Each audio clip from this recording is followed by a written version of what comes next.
Hey everybody, Just Intuitive Angel Healer here with your Grounded. Thank you so much for joining our podcast today and welcome to another episode of Dancing in the Toxic Shadows, Finding Empowerment and Hope Through the Toxicity. This is a podcast that features an empowered soul swim through the toxic waters of life and how they have found the courage, strength, and blind faith used to obtain the life that they truly want to live, and how they encourage others to take the same leap of faith, no matter if they can only see the first two steps or not. Today, we have a very special guest, Jacob Thornton from Texas, and he has a great story to tell all about his journey about being a podcast host, and he just created his own podcast called Mentally Healthy. So hello, Jacob. How are you today? Hi, how are y'all doing? I am fantastic. It is awesome. And I'm so happy for you to be here today. I am very intrigued by your story, and I feel that your story really needs to get out there to help others because you are not alone. You're going to tell us all about it, but I know that you have a diagnosis of autism. But this is what makes your story so awesome, that, our diagnoses shouldn't label us because they're just medical terms, but our soul inside is pure magic. So I'm going to hand it over to Jacob and have him tell you all about his journey through the toxic shadows. Where should I start? So, it started off with me as a young kid, just like any other. I received a diagnosis of autism in the year 2000. My mother was like, how do I handle this? What do I do? I never had a child with autism before. When I hit the age of 2, my autism was like low, right? It wasn't like at a higher level like it is today. If I wanted something, I could only point and make noises to signify that I wanted a certain object.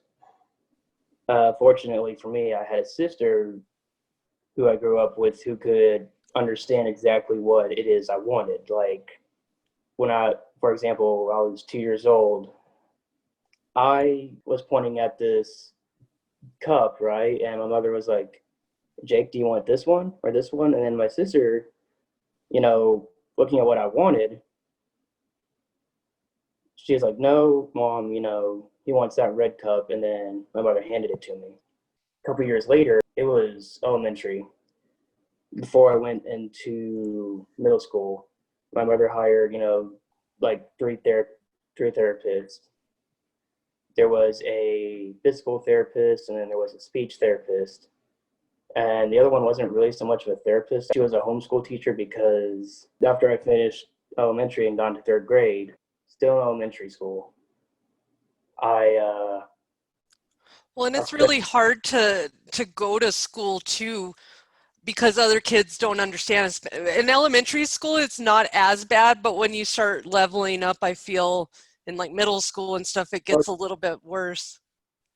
Oh yeah, because I was vastly different from everyone else. There was things I did that other kids at the time didn't really understand why I was so different, and at that time I didn't understand why I was so different from all the other students. I barely understood myself and my own label, because I don't want to call it a disorder, because to me calling it a disorder is very derogatory. Yeah, it's not a disorder. Yeah, It's a diagnosis, and a diagnosis to me is a term that the doctor categorized what he thinks wrong, and that's basically all it is. It's somebody else's opinion almost of what you are. That's why I call it a diagnosis, because if I got sat down and had my brain picked, you would come up with 95,000 diagnoses. Oh yeah, I went through all the physical therapy and the speech therapy to help me get to where I was and how I'm able to function now. I had a lot of the physical therapy was working on, motor skills and training my brain to do physical things because at the time I wasn't able to physically do some stuff and I had some weird muscle issue that my brain couldn't connect with my muscles. Thus, I was unable to do stuff. Moving forward, where you are now, what age did you see that a dramatic, like you started noticing therapy started to work and you started being able to not have as many issues with the learning?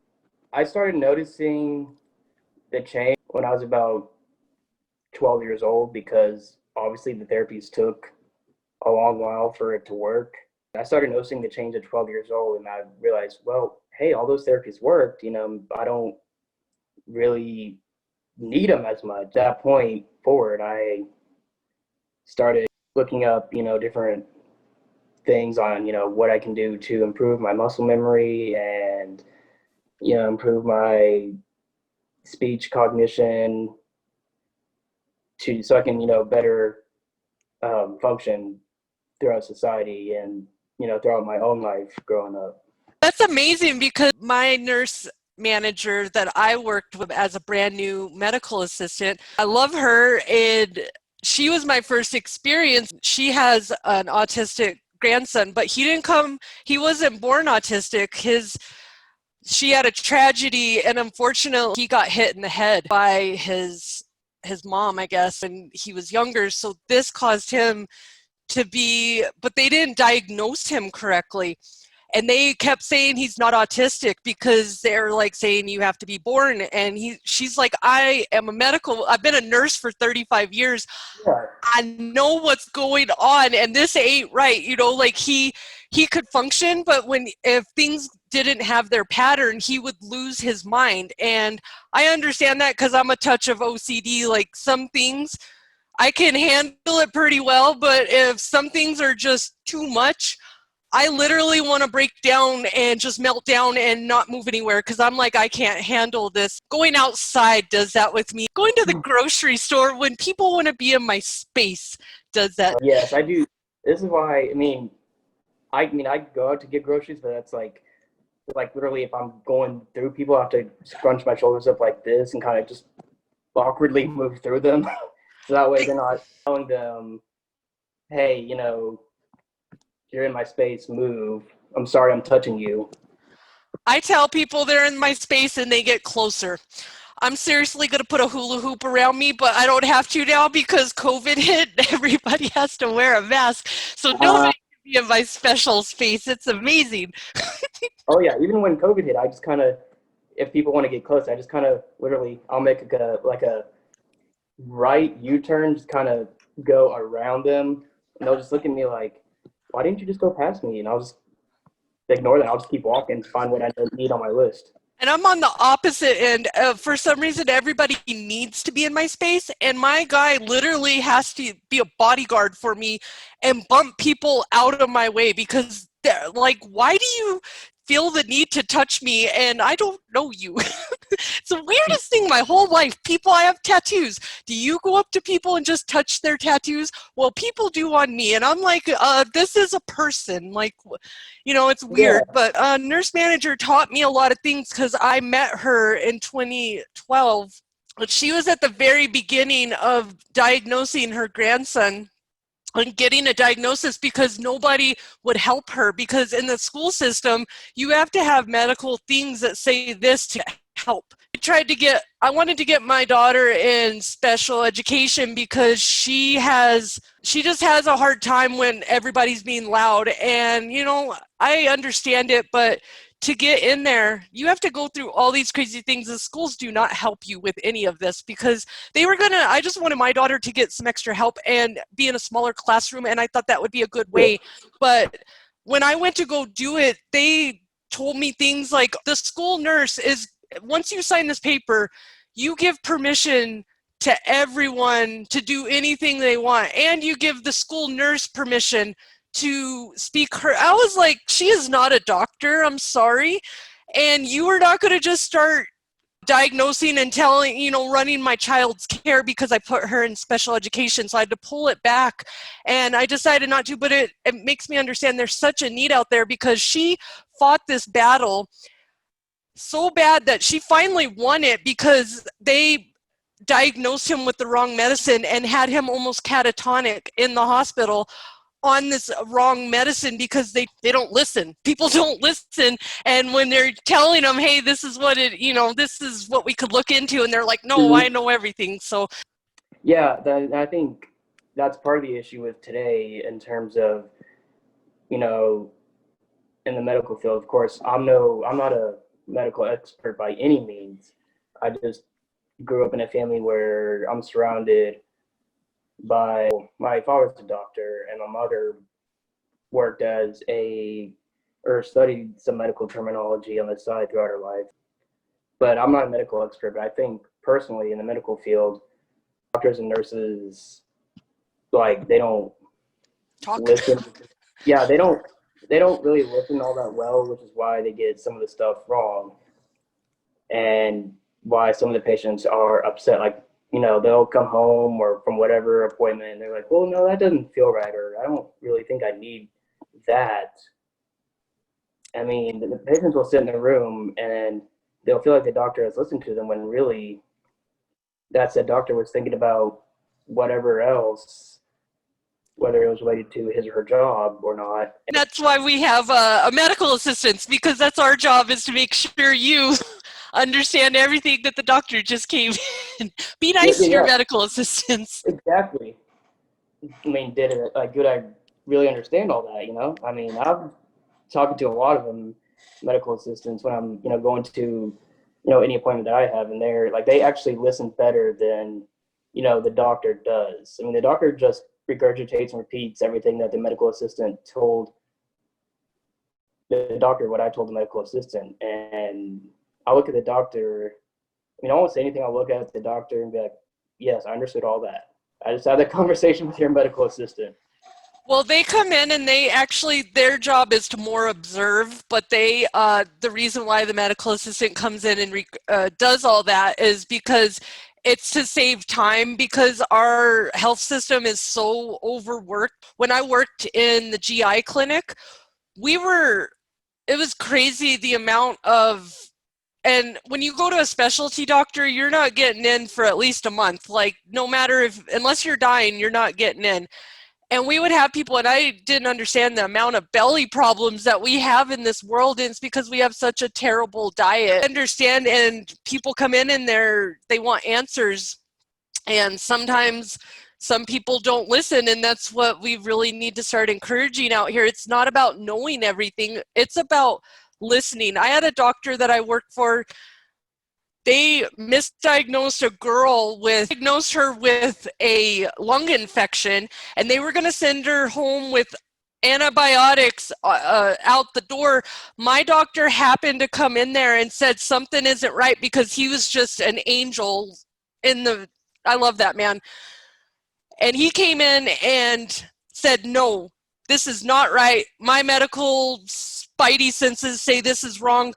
Made them, even told the cancer doctor, go and run this test, and everybody went and redid it. They found out she had stage 4 lymphoma, and if she would have been sent home, those antibiotics would have made her worse, and she probably wouldn't have been here.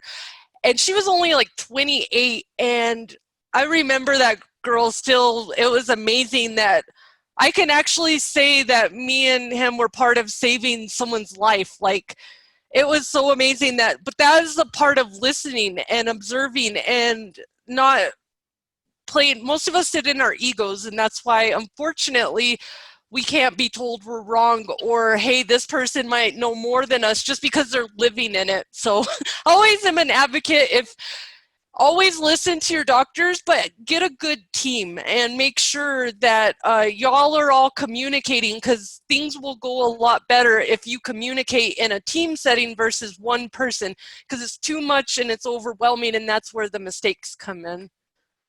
Mm-hmm. People need to just listen, because not a whole lot of people in this day and age kind of listen to one another. They don't listen. to better put it. They kind of go on and, just say, oh, yeah, I heard you. And then really they don't listen, which is why a lot of people these days are depressed and anxious because no one really listens.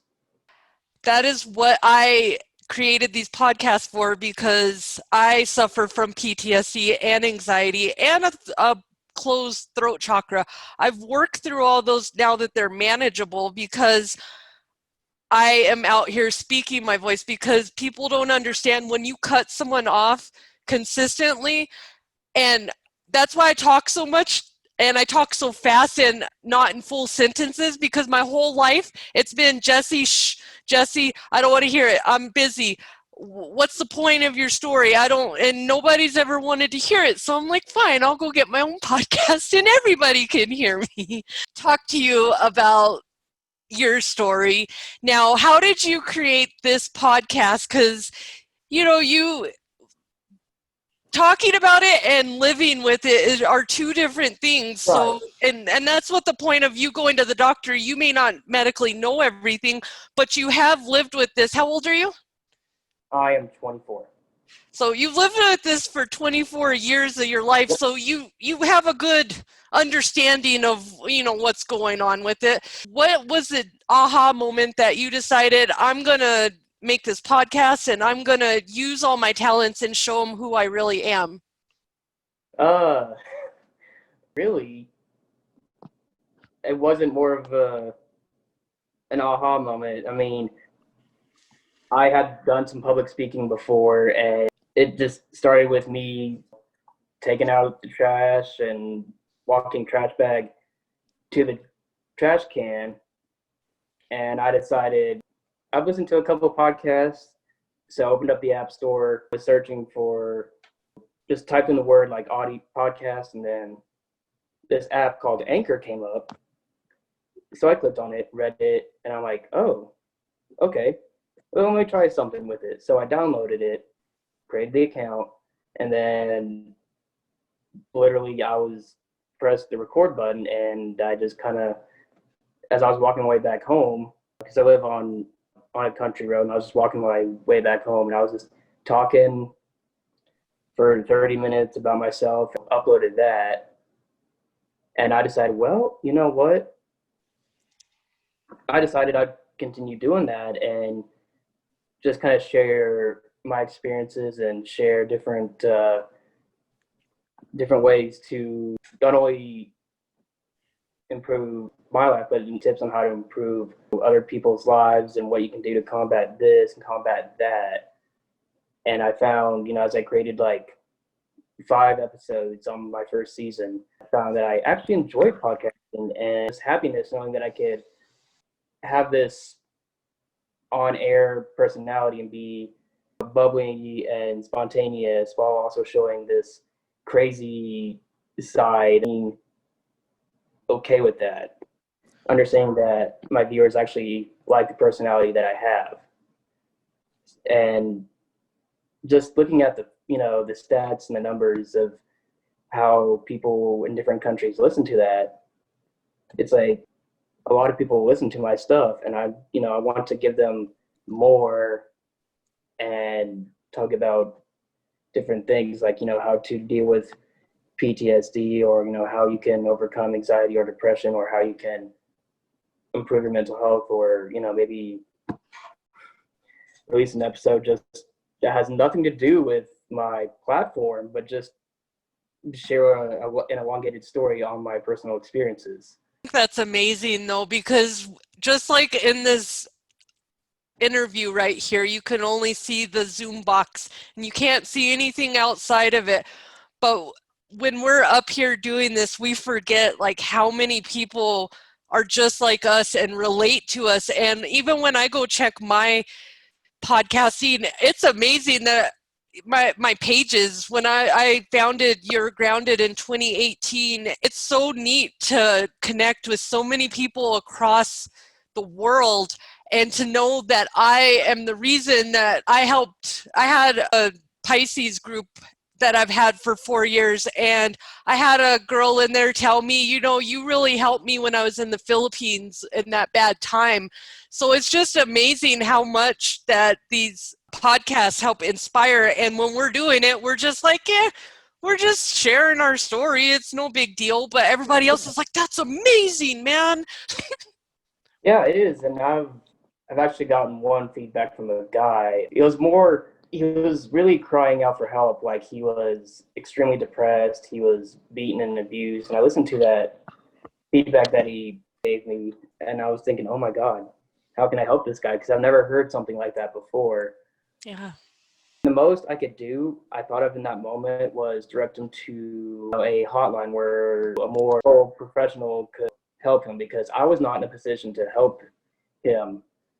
I just, searched his name on Facebook, sent him, the hotline, told him who I was, and, I hope you get better, hope you get yourself out of that situation. I mean, it was, the way he spoke about it was very dark and very scary. Like my heart was beating. I was like, oh my God. I'm getting chills right now because I'm an empath, so I can like totally feel that this was. I've had some pretty crazy online experiences myself, but you know what? I've had a lot of people out there, I found out that's what makes me get up and do this, because there are depressed people. I have people in my groups out there that just say I want to off myself today, and I'm like, I can't do this. I it drives me insane. I've had people in my life that have actually went through with it. So when you talk about that, it literally puts me in a panic and my PTSD starts kicking Oh, up. But I always, so what do I do in that moment? And I tell people, A, stop posting this because I can't help you. If you're just triggering everyone in the group. Secondly, reach out to me. I am here because you may just need an encouraging word that I care. Because when you're depressed, you can't really do anything. Picking up the phone, calling anyone, talking to anyone is hard. But if I can just give you some emojis and say love and light, I believe in you and this is real, because everybody knows when I say it, it's a real thing. But just for you to be out there, you help that man by sending him over there, he's going to remember you for the rest of his life and oh yeah. remember that you helped. So that's like amazing. That's the reason why we do this, right? Yeah. I mean, really, I want to help people through my podcasting platform. I mean, I don't care about it for monetary reasons. I care to help people and entertain them and make their day. I mean, really, that's Exactly. why I do these podcasts in general. I mean, yes, I can give good tips and advice, but at the end of the day, I'm left smiling with the fact that at least either I said one or two things in there totally off grid of what the episode was to be about, that they related to it and that they could kind of leave with it knowing that they had someone they can relate to. Because I do go Exactly. off my episodes a lot. Like if any episode you could listen to, it goes off the rails of what the original episode was to be about. Well, I mean, that's the fun part about podcasting. It's all about being authentic, because when I have some guests come on here and I can see them looking at me going, what is this girl yammering on about over there? And because nobody's ever met just someone, because I tell it like it is, and then angel intuitive. So who knows what's going to come down here for me to share with everyone. So I love it because I'm very random and I'm a full Pisces, and you can yeah, tell because I don't care, because that is what our world needs. It needs to be talked about. Things, that's what my podcasts all do. That's why I have people come out here, because I want y'all to talk about the uncomfortable things. Why is mental health still a taboo subject? Why is PTSD and suicide, why are those still a taboo subject? Because we're not in the 40s and 50s no more, where everybody just ignored it and pretended it wasn't a thing. We need to it is a thing. I've lost people in my life, so I love your whole message, and I love your whole what you're doing, and I know that you're going to continue and get bigger and bigger, just because we need more males out there that come out and share this message, because a lot of times males are the ones struggling out here to get any support. yeah, because males are generally looked at as the, oh, The as the man. woman. Yeah, I don't. I was trying to think of a way to put it without sounding sexist, but they're like more. They're supposed to be strong and emotionally, and like I'm not Well, saying they can't show emotion. I'm just saying like just any sign of tears is like a weakness. you're in Texas, okay, and my dad was born in Texas, and he's a man's man. Like, that man, I don't think I ever saw him cry, because that's how they build you out in Texas. Literally, the men are men, the women are almost men. That's where my aggression comes from, is that good old Southern Yep. Texas woman coming in. Like, and if you can tell, especially if my daughter, she's 9, and when she starts acting up and she gets the Southern Texas mom coming out, she's like, I'm sorry. Yeah, and really, we're a rowdy bunch in Texas. I mean, we will fight for what we believe in, You're and loyal. We're we'll loyal. put our money where our mouths are, and it's like we're. I mean, yeah, some of us get in trouble, but in our minds, we believe, the trouble was worth it for what we believed is right, even if it was in. Yeah, some of us are really Okay. different than. I love Texas because if you're from Texas, you're loyal, you're rambunctious, but you're loyal, and you're got somebody's back, and you're going to be cooking up some good food.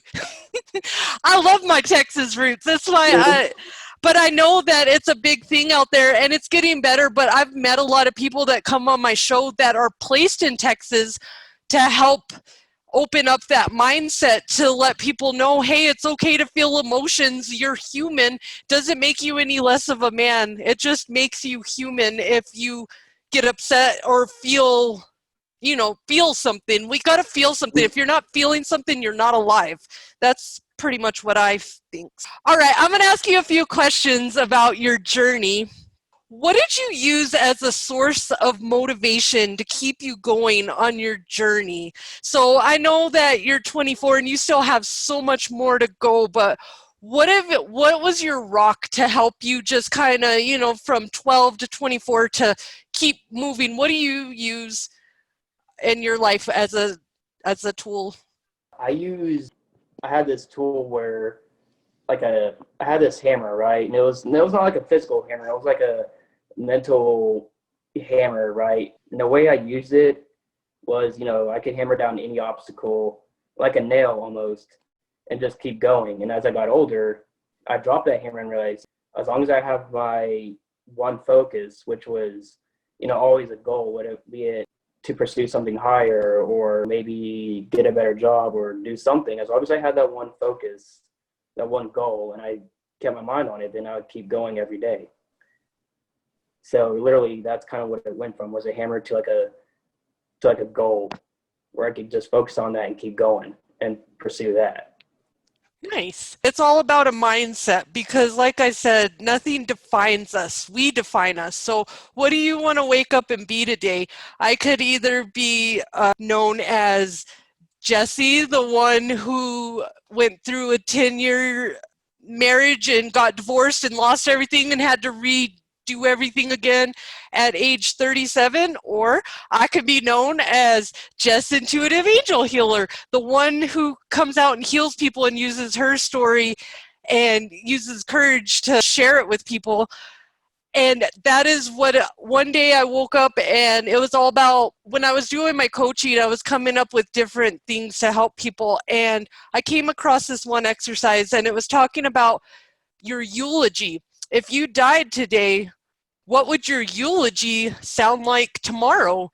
And that makes you stop and think right now, okay, what would I leave right now? And before, I had a lot of good stuff, but then I had a lot of tarnished stuff because I'm still spiritually awakening and I'm learning how to not have judgment issues, toxic patterns, and learning how to be a better person every day. It's all about stopping and taking that moment.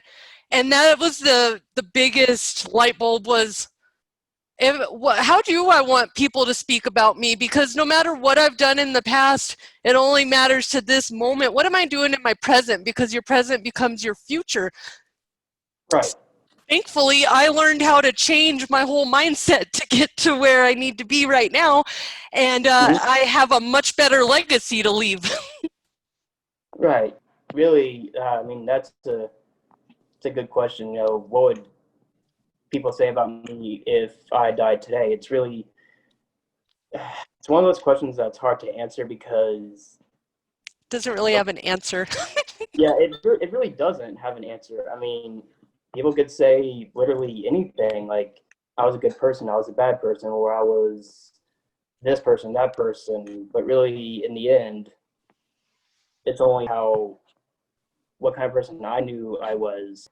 Everybody has all these different memories and different thoughts or opinions of me of who I was, but really, as I'm on my deathbed, it's really who I was as a person and what I did.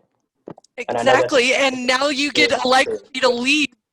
Instead of people hearing all these stories about Jesse was this and Jesse was that, or Jacob was this and Jacob was that, now you have a legacy to leave. And that's what I love about the podcast is now you're able to leave your legacy and they can really figure out who was he, and listen to it. And I think it's amazing that you have done that now. I love doing it. It's my passion, and like I've mentioned many times in my episodes and in the podcasting group on Facebook, that it's a side gig that I'm looking to turn into a full-time career while I'm still working my day job, because it's something I actually want to do for a living. I see all these other professional podcasters out there doing that, and it's like, I want to be like them, but still be able to do my own thing. And it only takes one person, and that's what really helped me is it takes one person coming across your stuff and going, this guy's amazing, and sharing it. One person. So just know that the angels got your back, and they got you this far, and they're definitely, but I like it that you're still doing your day job and you're slowly working yourself into this, because that's what's going to help you cement it into being a full-time job, because everybody started out being part-time. Nobody came out. All those people, just know that anything on social media, it's all about what they want you to see.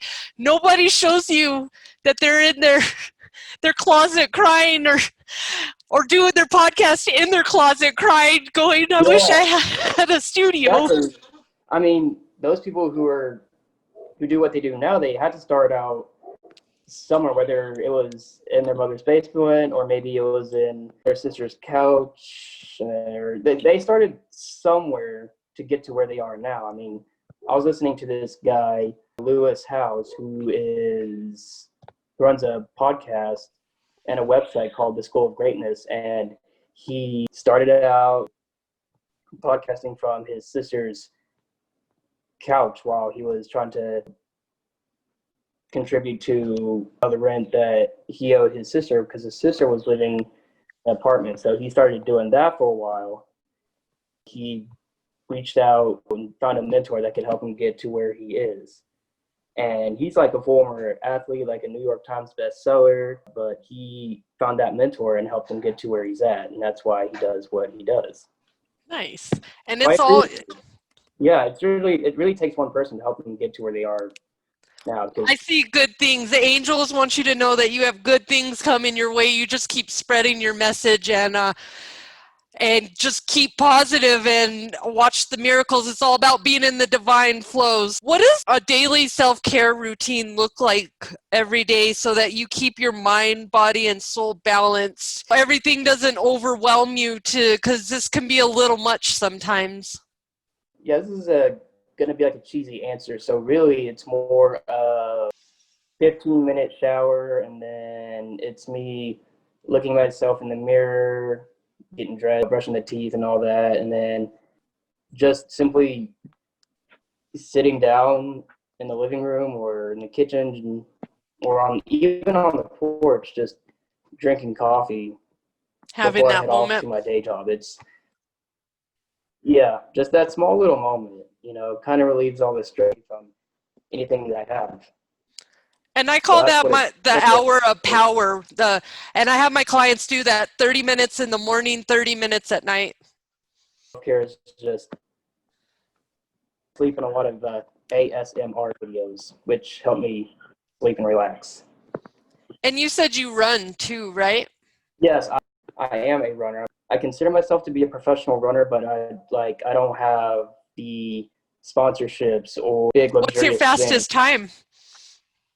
My fastest time would be a 7-minute mile, and that was actually my first 5K, which is actually 3 miles. So I finished that in like 7 minutes. Wow, that's Yeah, pretty cool. that was You never know, yeah. somebody And might hear this and pick you up and want to sponsor you too. So I'm really good at it. Like when I did my first race, I was like, oh my God, I'm such a badass at these race competitions that I do. I'm very competitive in terms of racing because I'm like really, I'm not the nicest guy out there when I'm racing. I don't play games. I like to get ahead. I don't push people out of the way, but like I just get ahead of you're everybody. focused.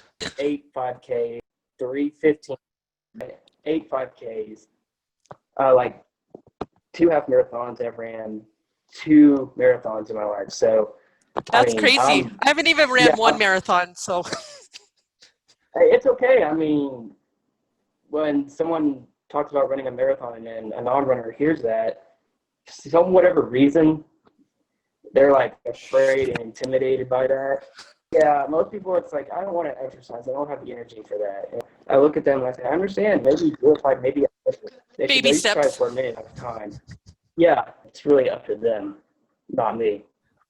Exactly. Well, that's a good running, sitting there Yeah, meditating I mean, is these steps, like before I became this athlete, I was like, running and meditating was a huge thing for me. It really was. During my downtime, it's a huge thing for me. It kind of helps me recenter and refocus. awesome. And those are two really great things to use as a self-care regimen out there. And people don't realize, just sitting there, the act of sitting there drinking your coffee quietly in the morning, just giving you that time. Meditation is all about just sitting in your own space with your own thoughts and just not absorbing them, letting them pass through. And that's what it's about, reflection. So I love it that you do that, because that is a huge thing. What does your journey look like now that you've taken back your power from the toxic shadows and its inhabitants? Because I know your whole life you've just learned these tools, because this is something that we learn as our spiritual journey, as our journey in life goes on. How does it look back? How does your journey look now compared to what it was back then? Journey now, I have days where life gets hard, but I remember, hey, I just got to keep pushing and fight through, because I have that inner fire that keeps me going. The more I put myself out there with the podcasting that I do, the more brighter my future is, versus I hardly do it at all, the less brighter. Keep putting myself out there and keep doing what I do that makes Jacob who he is, and not letting his autism define him, and just doing what's best, because I don't see myself as this person with autism at all. It's more of, hey, I'm this above average person who has accomplished all these great things, and autism was really never there. It was more of a false reality of, oh, Jake's autistic, he has these limitations. And I understand people have limitations, even I do, but like, I don't let those limitations hinder me from what I want to do. That is amazing, because I truly believe that. And just because I'm an angel intuitive, it doesn't mean that I'm a weirdo. I'm like, that's my thing, is that I've came into this is something, a gift that I've been born into my whole life. And because of societal thoughts and everybody's rules and stuff that doesn't make sense to me, people have made me an outcast my whole life. Now, I've always had friends and I've always been a part of the mix, but I've always felt lonely because nobody ever understands me out there. And I'm constantly explaining myself because people don't understand me. But now I'm learning to not explain, because magic doesn't need to be explained because it wouldn't be magic if people understood it. So that's when I finally owned my, hey, let your freak flag fly and be a weirdo, because what your judgment is, if you have judgment, first of all, you're not my people, and I don't even need to, my earmuffs are on.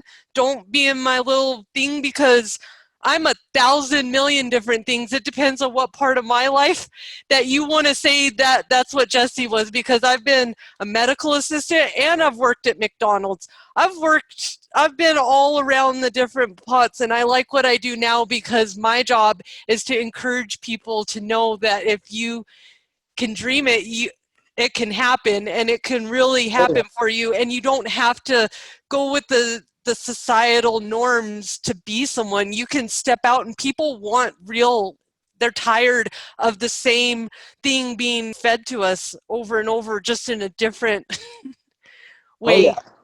and I've noticed I do follow the rules, but when I step out and be realistic, I try to live realistically. People kind of, stare at me and look at me like, why is he so different?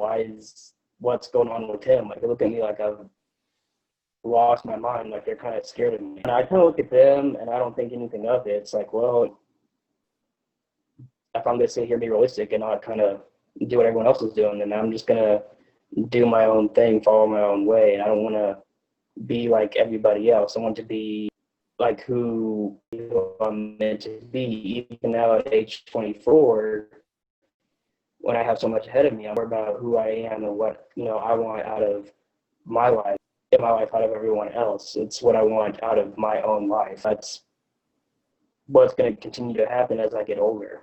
Figure out, do I want this? Do I want that? Small things like reading a book or listening to someone else talk. Small things, figuring out what I want, what I like. I mean, really, it's just Exactly. improvements. All day and think, why he's so different, but I don't have to offer them any explanation. I Pretty mean, much. really, Exactly. I don't give explanations. I used to, and now I just think it's there's more no fun because explanation needed for me being different. Really, I mean, if they want to look at me, like, why is he so different from everyone else? why are you the same as everyone else? That's my question. Yeah, and it is fun to be different than everyone else. I mean, I like it. I like being because different. Never done good being part of the whole. I've always made my own little road, and I've had a great time in my life doing it. So I encourage you to just keep on doing what you're doing, and you'll get your tribe of people that follow on down the road. So we're going to go ahead and wrap this up. What guidance would you give fellow beautiful souls out there that are doing a similar toxic dance and living with mental issues, or just feeling like they're so different than everyone else, or having something that defines them? What would be your best guidance to help them get on the mindset that you're on to success? my advice would be to unlearn all that toxicity and find ways to ignore that and stay true to your craft and continue to pursue that craft. The more you pursue that craft and, the more negativity you have unlearned, the more positive of a mindset you will have. That's the best advice I have to give. Awesome. And that is very good advice to give. Dr. Seuss said it best when he said, those that mind that don't matter, and those that matter don't mind. Exactly. Thank you so much for coming on our show today, Jacob, and letting everyone know about your story. I'm excited to see where you're going to go from here, because I know that everyone has their starting point. The guy who sold FUBU was selling his FUBU shirts out of his trunk of his car. So we all know that bigger and better things are always out there. When I want you to come back and share them with us when we see when you level up to your next level. Thank you for having me on here. Where can our audience, where can our listeners reach you, Jacob, if they would like to get in contact with you or listen to your podcast? Find me on Facebook/Jacob Thornton. If they want to, they can find me in a little energy list flowing through one another. Name of your podcast is Mentally Healthy on Anchor, and all the Yeah. links are going to be at the bottom. Awesome. And go check it out, and definitely listen to Jacob's podcast, because I love it. I like listening to the episodes. They're all different and they're just authentic, and that's what we really need out here, is the authentic message of hope. So, well, there you have it, beautiful souls. Another powerful guest that has learned to survive their swim in the toxic waters and break up with their toxic dance partner, fear. If you need help trying to find a new dance partner, please reach out to myself or Jacob and let us show you how a single 4-letter word can change your mindset. And that 4-letter word is love. With love, all things are possible. Thank you so much for tuning in to another episode of Dancing in the Toxic Shadows. Until we meet again, this is Jess Intuitive Angel Healer, sending healing angel vibes. Love and light, everybody. Take care.